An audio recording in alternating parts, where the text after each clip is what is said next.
আল্লাহর নবী মুসা আলাইহিস সালাতু ওয়াস সালাম তুর পাহাড়ে যেতেন আল্লাহ পাকের সাথে কথা বলার জন্য। পথিমধ্যে একটা হরিণ ডাক দিয়ে বলছে, আল্লাহর পয়গম্বর মুসা, আপনি তো আল্লাহর সঙ্গে কথা বলেন, তুর পাহাড়ে যাচ্ছেন, হরিণের জবান খুলে দেওয়ার মালিক কে? আপনি তো তুর পাহাড়ে যাচ্ছেন আল্লাহর সাথে কথা বলার জন্য। ও নবী মুসা, অনেক দিন যাবৎ বৃষ্টি হয় না, বনের মধ্যে জীবজন্তু আমরা না খেয়ে মরে যাচ্ছি, জীবন যায় যায় অবস্থা, কোথাও পানি নেই। আল্লাহ পাককে গিয়ে বলবেন, কবে বৃষ্টি দেবে, কবে আমরা পানি পাবো? এই প্রশ্নটা আপনার কাছে রাখলাম, আল্লাহ পাক রব্বুল আলামিনের কাছ থেকে জেনে এসে আমাকে আপনি জানাবেন। আল্লাহর নবী তুর পাহাড়ে গেলেন, আল্লাহ পাক রব্বুল আলামিনের সাথে কথোপকথন হলেন, মানে কথা হলেন। এরপর তিনি ফিরে আসছেন, ফিরে এসে বলছে, হরিণের সঙ্গে সাক্ষাৎ। হরিণ বলছে, মুসা কি খবর, বৃষ্টির কোনো খবর এনেছো কি?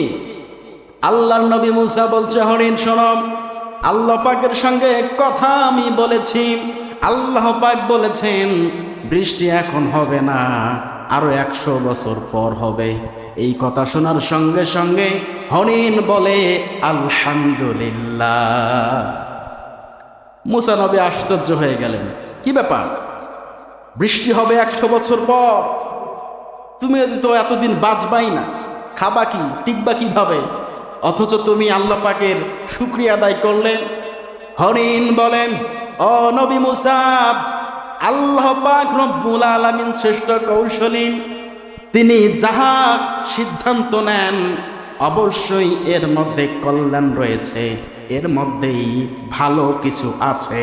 আল্লাহ পাক যেহেতু সিদ্ধান্ত নিয়েছেন 100 বছর পর বৃষ্টি হবে, ও নবী মুসা, আল্লাহ পাকের এই সিদ্ধান্তে খুশি হয়ে সন্তুষ্ট হয়ে আমি হরিণ আল্লাহ পাকের শুকর আদায় করলাম। জোরে জোরে বলেন সুবহানাল্লাহ। আল্লাহর নবী মুসা বাড়িতে এখনো পৌঁছে নাই, বাড়িতে পৌঁছানোর আগে আকাশ মেঘ করে বৃষ্টি নাজিল হয়ে গেছে।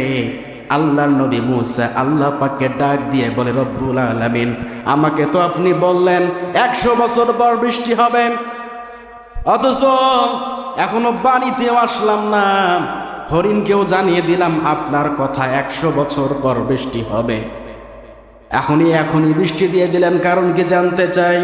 আল্লাহ পাক বলেন, লাইন শাকারতুম লাযীদান্নাকুম ওয়ালা ইন কাফারতুম ইন্না আযাবি লাশাদীদ। ও নবী মুসা, আমি আল্লাহ পাক রব্বুল আলামিন আমার বান্দাদেরকে, যতগুলো জীব জানোয়ার দুনিয়াতে বসবাস করে, এদেরকে যে নেয়ামত আমি আল্লাহ পাক দান করেছি মুসা, এটা পাওয়ার পর যদি শুকরিয়া তারা আদায় করে, আমি আল্লাহ পাক ঘোষণা দিলাম আমি ওদের নিয়ামতগুলো ডাবল করে বাড়িয়ে দেব। যেহেতু হরিণ শুকরিয়া আদায় করেছে, আমার নিয়ামত সে স্বীকার করেছে, ও মুসা আর দেরি করলাম না, হরিণের শুকরিয়া আদায় দেখে আমি আরশে আজিম থেকে ঠিক থাকতে পারি নাই, এখনই মিকাইলকে দিয়ে বৃষ্টি নাজিল করে দিলাম। শুকরিয়া আদায় করলে লাভ আছে না ক্ষতি, বলেন তো? লাভ। শুকরিয়া আদায় করলে অবশ্যই আমাদের ফায়দা আছে। যেটা নিয়ে আছেন শুকরিয়া আদায় করবেন, আল্লাহ পাক বারাকা দান করবে। সকলে বলে আমিন।